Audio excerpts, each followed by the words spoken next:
소아시아 7교회 중에 라오디게아 교회는 소아시아 지방에서 가장 부유한 지역에 있었던 교회였습니다. 이 라오디게아 도시는 고대 상업지로 아주 유명했고, 또 당대 가장 큰 도로가 3개나 지나가는 교통의 요충지였습니다. 그래서 돈을 아주 많이 벌었습니다. 주변의 많은 도시들이 지진으로 인해서 피해를 보았을 때 로마 황제 가이사가 재건축을 위한 하사금을 특별히 내렸는데, 다른 도시들은 그걸 다 받았습니다만 이 라오디게아 도시만은 우리는 우리 자신의 돈으로 재건하겠다 해서 자신의 돈으로 그 건축을 해낸 일화로 유명한 아주 부유한 자족 도시였습니다. 이 도시의 또 다른 특징은 온천입니다. 북쪽 약 10km 지점의 평원에서 아주 좋은 온천이 솟아납니다.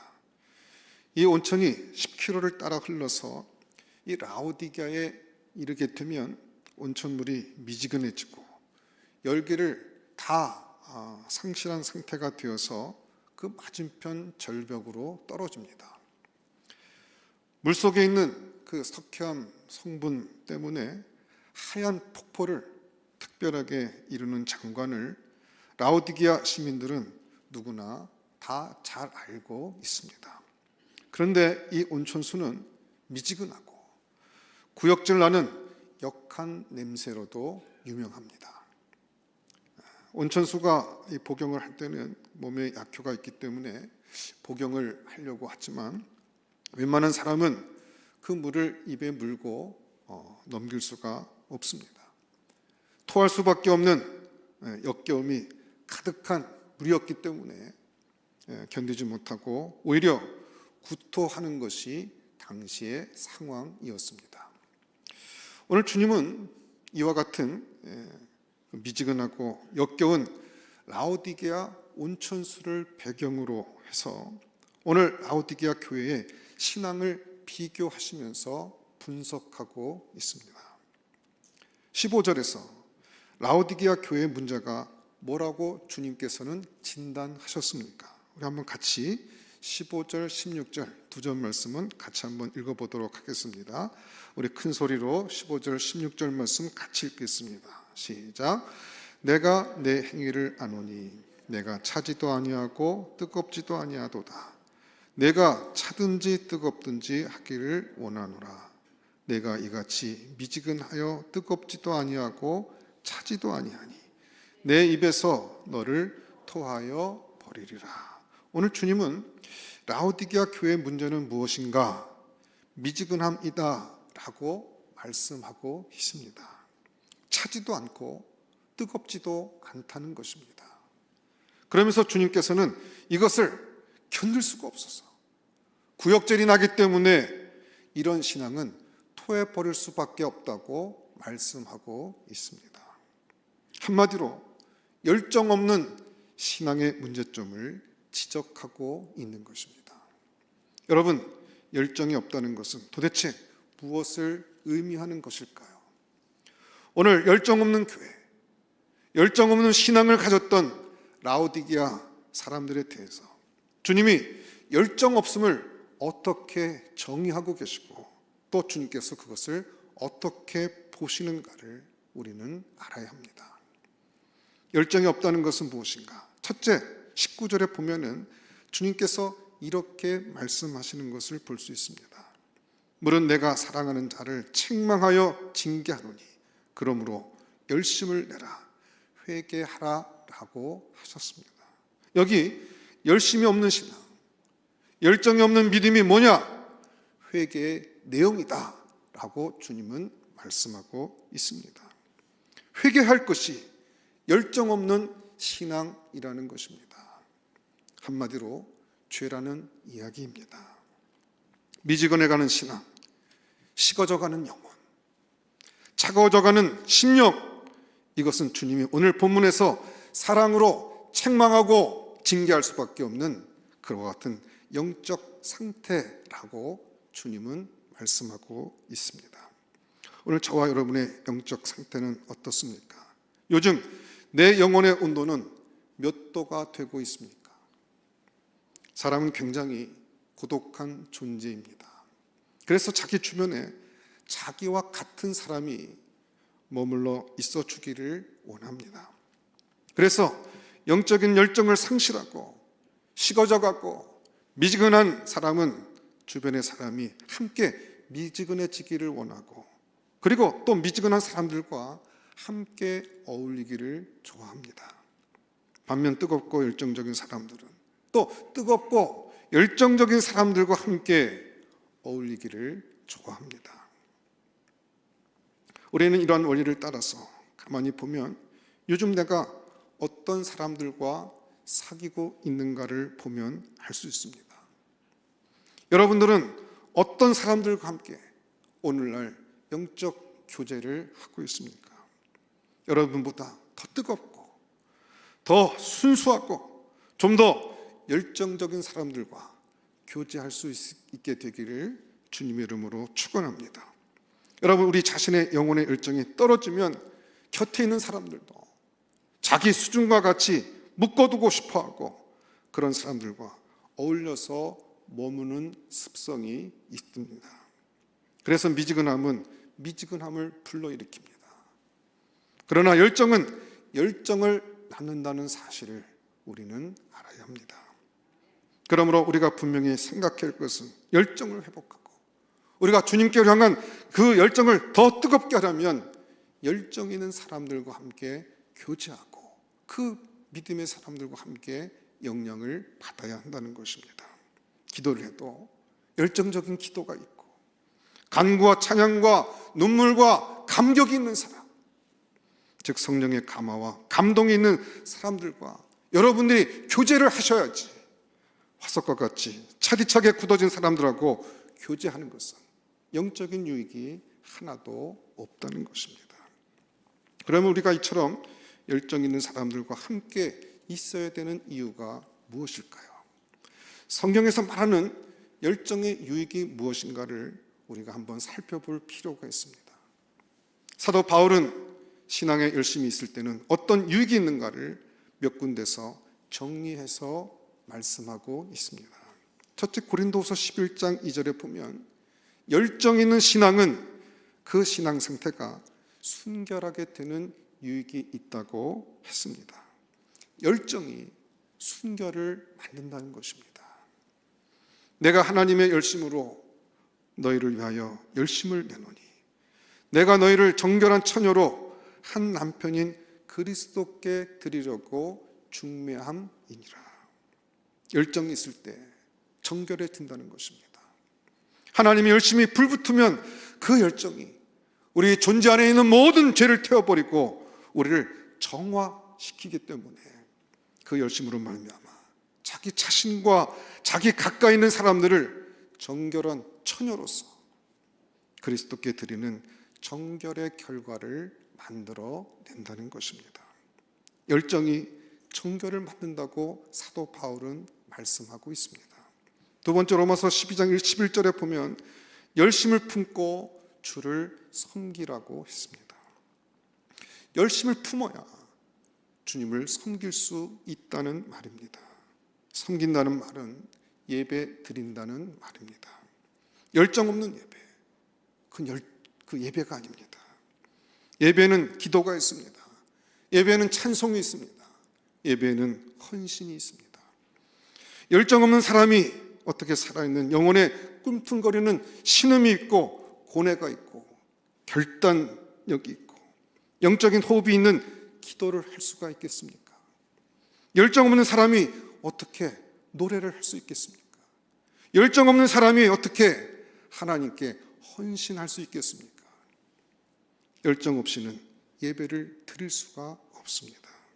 열정 없는 예배는 예배가 아닙니다. 그래서 사도 바울은 열심을 품고 주를 섬겨라, 열심을 품고 주 앞에 예배하라고 말씀하고 있는 것입니다. 열정이 우리의 예배를 살립니다. 디도서 2장 14절에 보면 열심히 선한 일을 하게 한다고 말했습니다.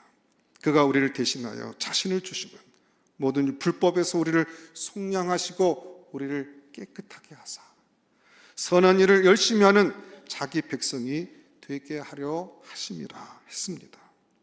여러분, 열정이 우리로 하여금 선한 동기를 일으킵니다. 열정 있는 사람이 선한 일에 대해서 소망이 있고 또한 모든 일들 가운데 동기부여가 됩니다. 열정 있는 사람이 자신의 삶을 의미 있게 사용할 수 있습니다. 열매가 선합니다. 그러므로 바울은, 예수님은 말씀하십니다. 열정 없는 것은 회개해야 된다.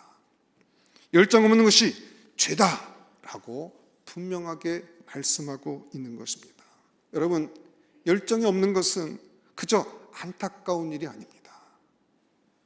열정이 없다는 것은 회개할 내용이라고 주님께서 말씀하고 있습니다.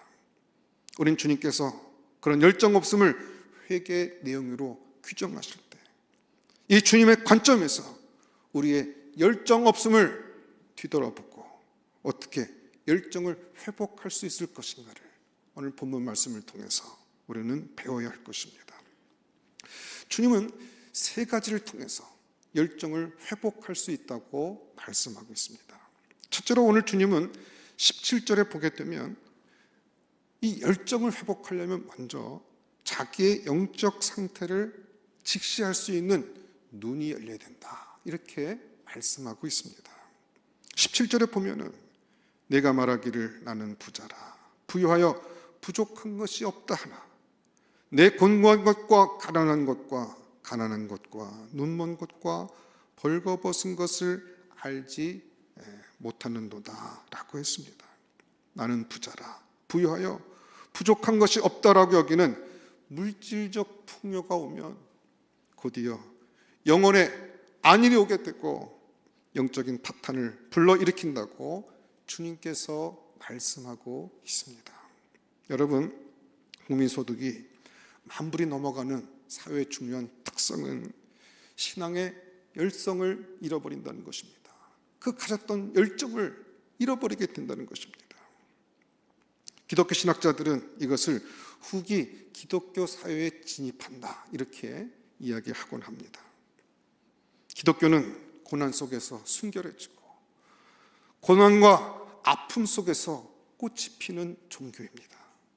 십자가의 고난을 우리 마음 깊은 곳에 담고 고난을 묵상하고 고난을 실천하고 고난에 동참하지 않으면 우리 영혼은 어느덧 안일해지고 영적인 저주, 파탄이 오게 된다는 것입니다.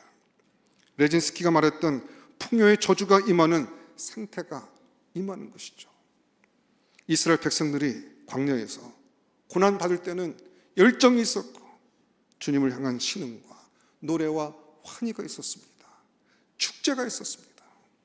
그런데 가나안 땅에 들어가 풍요에 젖어드니까 저들은 심판과 저주와 전쟁과 오히려 기근과 칼에 멸망당하는 그런 일을 겪었습니다. 여러분, 물질의 풍요가 얼마든지 우리에게 영적인 저주가 될 수 있다는 사실을 우리는 알아야 됩니다. 풍요한 것이 다 좋은 게 아니에요. 얼마든지 우리에게 그 풍요가 얼마든지 영적인 저주가 될 수 있다는 것입니다.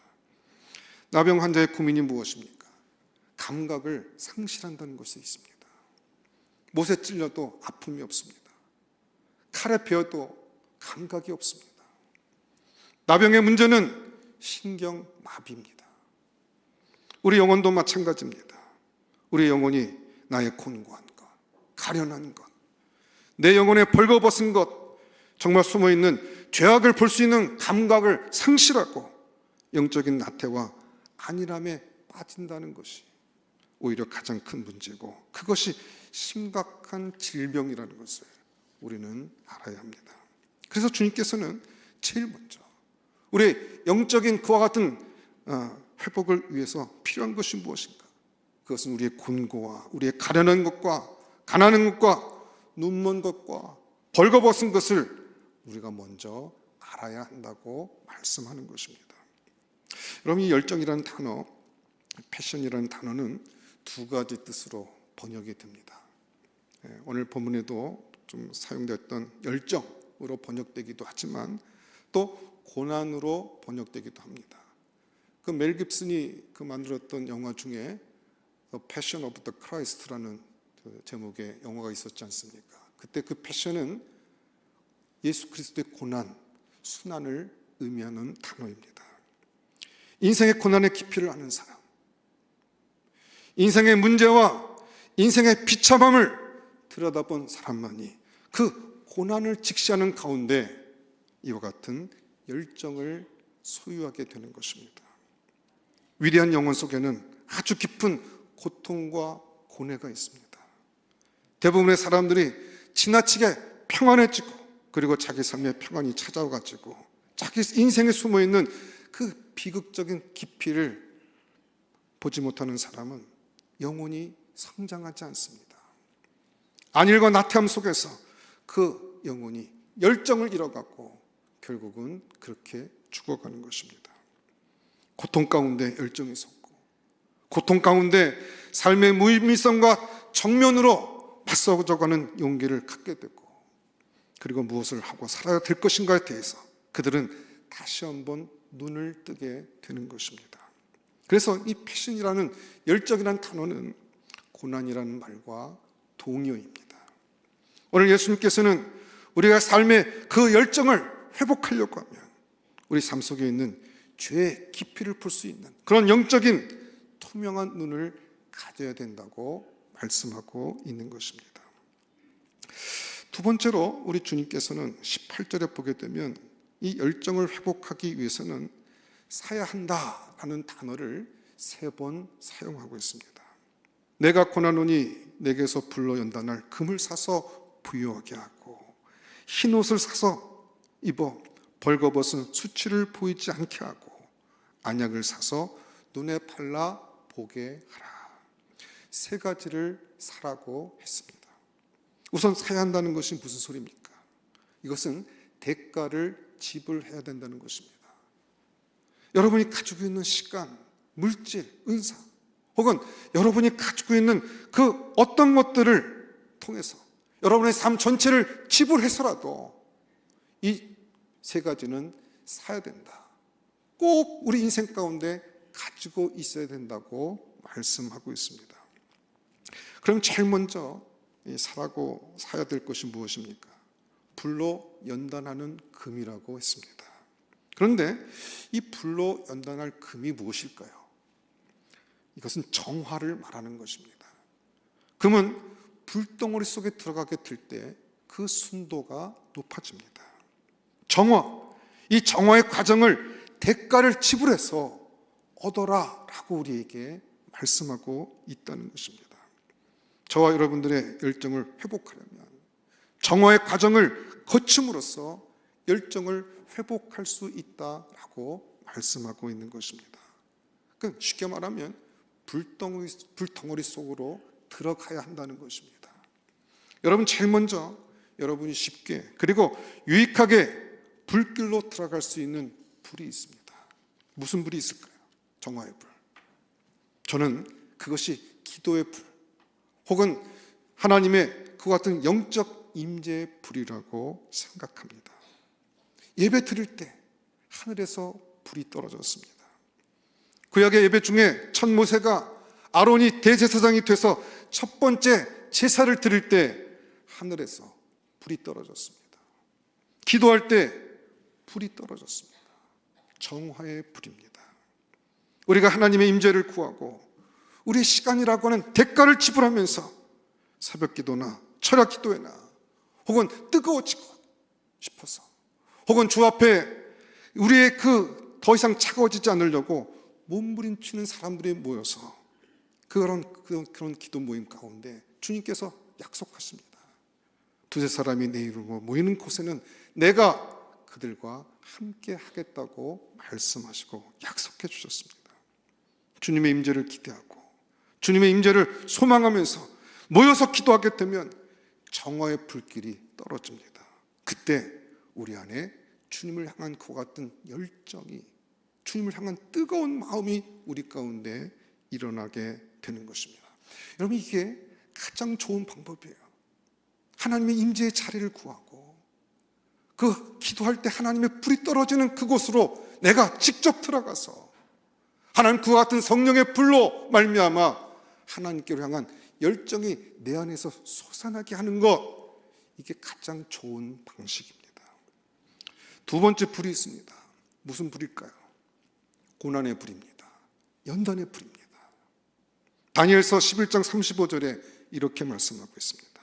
무리 중에서 연단을 받아 정결하게 되며 희게 되어 마지막 때까지 이르게 하리니.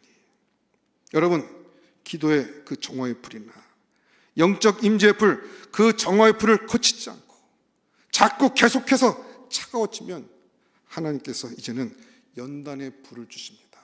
고난의 불을 주시는 거예요. 여러분, 고난 한번 당해 보십시오. 얼마나 무섭게 기도하게 됩니까? 연단 당해 보십시오. 얼마나 무섭게 녹아져 내립니까?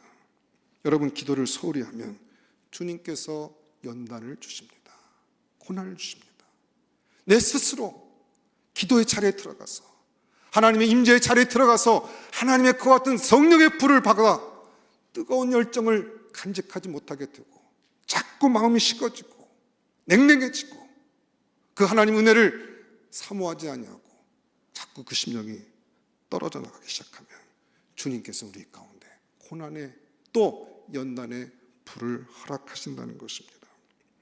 연단 받기 전에 우리가 평상적인 방식으로 정화의 불길 속에, 기도의 불길 속에, 예배의 불길 속에 자주 들어가서 머물게 되면 고난 안 받고도 우리가 얼마든지 정금 같은 신앙으로 나아갈 수 있습니다. 평소에 자기 자신을 정화시키는 거룩한 불길 앞에 자기 자신을 자주 내어놓고 녹이고 순결하게 뜨고 순도가 높아진 일에 자주 시간을 들일 수 있는 우리 베델의 정거적 될 수 있기를 주의 이름으로 축원합니다. 두 번째는 흰옷을 사서 부끄러움을 가리라고 말씀하고 있습니다.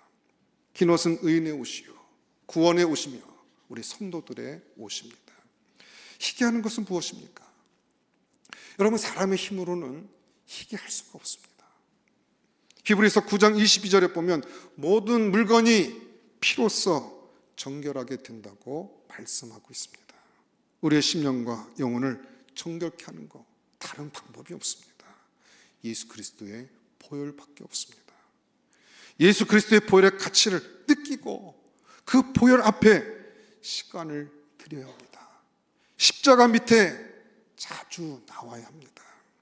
그리고 그리스도의 보혈로 뿌림받는 시간을 자주 가져야 합니다. 십자가 보혈이 내 중심을 뚫고 지나가고 그 보혈이 내 마음속에 샘솟아나는 체험을 자주 해서 그 샘물 가운데 내 영혼이 푹 잠기는 그런 경험과 시간들이 우리에게 필요하다는 것입니다. 주님 앞에 나가서 이 희귀하는 주님의 보혈 앞에 여러분들이 시간의 대가를 지불하고 그 보혈에 적셔주는 시간을 누리면 누릴수록 우리는 더욱더 정결해지는 것입니다. 흰옷을 입습니다. 그리고 우리 내면의 순결을 경험하게 되는 것입니다. 세 번째는 안약을 사라고 했습니다. 테페라 부르기아라는 이 안약은 AD 1세기의 최고의 안약인데 이 라오디게아가 주 생산지였다고 합니다. 알약으로 만들어서 이걸 잘게 뿌려서 가지고 눈에 바르게 되면 눈이 밝아지는 그런 안약이었습니다. 영적 소경들, 희미하게 보이고 특별히 자기 자신의 내면의 문제가 잘 보이지 않는 사람들에게 주님은 제발 오늘 그 안약을 사서 내 눈에 뿌려서 밝히 보고 내 모습을 좀 보라고 주님은 말씀하고 있는 것입니다. 여러분, 이 안약이라는 것은 오늘 본문에 보게 되면 성경에서 딱 한 번 등장을 합니다. 그래서 저는 이것을 사도행전 9장 17절 18절에 비유해서 하나님의 영적 임재로 해석하고 싶습니다. 사도 바울이 다메섹 도상에서 하나님의 영광을 보고 그의 눈이 어두워져서 장님이 돼서 기도하고 있을 때 아나니아가 찾아왔습니다. 그리고 이렇게 얘기합니다. 그에게 안수하여 이르되 형제 사울아 주 곧 내가 오는 길에서 나타났던 예수께서 나를 보내사 너로 다시 보게 하시고 성령으로 충만케 하신다 하니 즉시 사울의 눈에서 비늘 같은 것이 벗어져 다시 보게 된지라. 사울의 눈에서 비늘 같은 것이 벗어져 다시 보게 된 것을 아나니아는 뭐라고 해석을 했습니까? 성령 충만하심에 대한 결과다라고 했습니다. 성령 충만하게 되면 눈이 밝아진다. 성령 충만하면 눈이 밝아지는데 제일 먼저 뭐부터 보이는지 아십니까? 자신의 죄악부터 보게 되어 있습니다. 이사야가 하나님의 성전에서 하나님의 영광을 보고 나서 그 눈이 영적인 상태가 되고 나니까 그 전에 안 보이던 자신의 죄가 먼저 보이기 시작했습니다. 화로다. 나여 망하게 되었도다. 나는 입술이 부정한 사람이요. 나는 그전까지 선지자이기 때문에 그래도 입술은 청결하다고 생각했는데 그런데 알고 보니 내 입술이 더럽구나. 선지자의 자기 성찰이 깊이 시작되었습니다. 대가를 지불하고 내가 있는 것들을 투자해서 성령의 임재를 구하라. 그래서 성령이 임하면 내 눈이 밝아져서 제일 먼저 보게 되는 것이 내 자신의 부족함이다. 너의 죄다. 거기에 대한 고뇌와 거기에 대한 아픔과 거기에 대한 인식과 죄책감이 있는 데서 비로소 열정은 시작된다. 하나님에 대한 열정은 회복될 수 있다는 것입니다. 그러므로 우리가 죄에 대해서 민감해지고 죄의식이 날카로워지고 자기의 죄에 대해서 깊은 신음이 시작된다는 것은 축복이 다가오고 있는 증거입니다. 주님이 나오고 거리를 가까이 하셔야 그 일이 시작되기 때문입니다. 주님과의 거리가 멀어져 보십시오. 회개가 나오나 회개 안 됩니다. 그렇게 얼마나 그렇게 뻔뻔스럽고 그렇게 완악한지 몰라요. 어떻게 그렇게 똑같은 죄를 계속해서 반복해서 짓고 있는지 자기 자신이 생각해봐도 신기할 정도입니다. 얼마나 인생이 완악한지 모릅니다. 그러나 하나님이 가까이 가시면 계속 비늘이 벗겨지는 것처럼 그것들이 하나씩 하나씩 벗겨집니다. 애통하게 됩니다. 죄가 죄로 보이기 시작합니다. 죄에 대한 안타까운 마음이 생깁니다. 주님의 임재에 잠겨서 성령 충만해져서 눈이 열려서 자기 죄악에 깊이 그것을 들여다보면서 부르짖는 거기서부터 그와 같은 열정은 회복되기 시작한다는 것입니다. 여러분, 주님의 열정은 죄 있는 곳에 임하지 않습니다.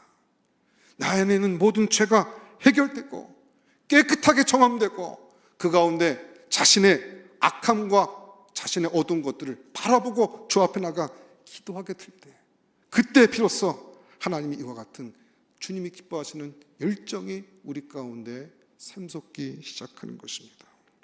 여러분, 그래서 우리가 주님 앞에 나가서 이것을 간구할 수 있어야 됩니다.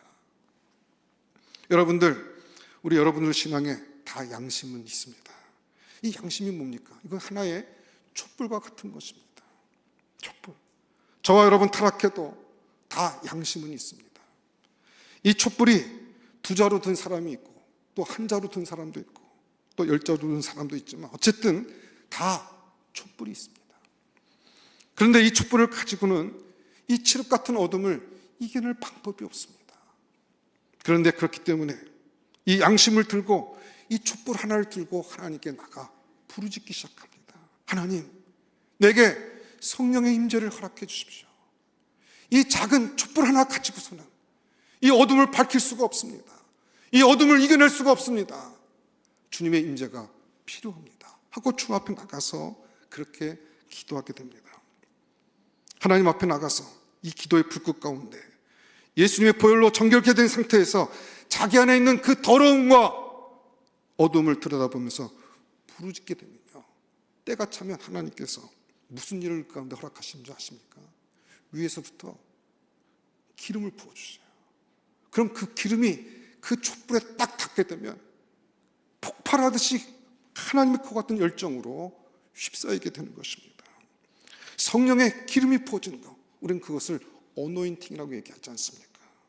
불꽃처럼 타오르는데 그때쯤 되면 하나님이 주신 그 열정을 내가 가진 열정으로 그것을 감당할 수 없을 만큼의 하나님의 큰 그와 같은 불길을 우리 가운데 허락해 주신다는 것입니다. 이와 같이 하나님의 열정을 체험하게 되면 완전히 정화되고 다 타버리고 난 후에 하나님께서 기뻐하시는 그와 같은 열정이 우리 안에 새롭게 솟아나기 시작하는 것입니다. 우리에게 일어나는 열정은 삶의 무의미성 속에서 나태해지고 삶의 허무함 때문에 차가워져 갔던 사람들이 삶의 의미를 새롭게 깨닫고 생명과 존재의 의미를 새롭게 하면서 이 안에서 새로운 생명의 불꽃이 타오르는 그와 같은 열정을 우리 가운데 허락해 주신다는 것입니다. 여러분, 열정 없는 삶은 죽은 삶입니다. 열정 없는 삶은 죽어가는 삶입니다. 열정이 없다는 것은 오늘 본문 말씀을 보게 되면 그건 죄고 태만이고 우리가 회개될 내용이라고 주님은 말씀하고 있습니다. 사랑하는 성도 여러분, 여러분의 나머지 인생은 어떻게 사시겠습니까? 그냥 아무런 열정도 소망도 뜨거움도 없이 그저 성전 뜰모 왔다 밟고 지나가는 그런 인생이 아니라 오늘 주님이 주시는 그 열정을 회복해서 촛불과 같이 연약한 인생이지만 성령의 그와 같은 기름 부으심으로 말미암아 내 심령이 뜨거워지고 하나님 기뻐하시는 그와 같은 믿음의 삶으로 나갈 수 있는 그와 같은 하나님의 초청하심, 그 하나님의 초청하심에 믿음으로 응답하며 살아가는 그 같은 삶이 되어야 되지 않겠습니까? 오늘 주님은 말씀하십니다. 정련하는 불의 시간을 투자하라. 예수 그리스도 보혈 앞에 나가서 그 순결함을 회복하라. 그리고 성령의 임재 속에서 내 눈이 밝아질 때 주님이 주시는 그와 같은 열정이 우리 가운데 회복될 수 있다고 말씀하고 있습니다. 마지막에 여러분, 이 마지막 시대를 살아가는 저 여러분들이 그냥 살아가는 그런 인생이 아니라 주님이 주시는 그 열정 가운데 불꽃 같은 복음의 삶을 살아갈 수 있는 우리 배들의 전가족 될 수 있기를 주의 이름으로 축원합니다. 기도하겠습니다. 하나님 감사합니다. 책망받는 인생, 회결거리가 충만한 인생으로 사는 것이 아니라 주님이 주시는 열정과 기쁨과 감격 가운데 살아갈 수 있는 믿음의 종들로 살아갈 수 있도록 은혜 베풀어 주시옵소서. 뜨겁지도 차갑지도 않아 미지근하다고 책망받는 라도기아 교회가 되지 않게 하시고 열정을 품고 주님을 섬길 수 있는 믿음의 종들이 다 될 수 있도록 은혜 허락하여 주시옵소서. 모든 것 감사하고 예수님 이름으로 기도드렸사옵나이다. 아멘.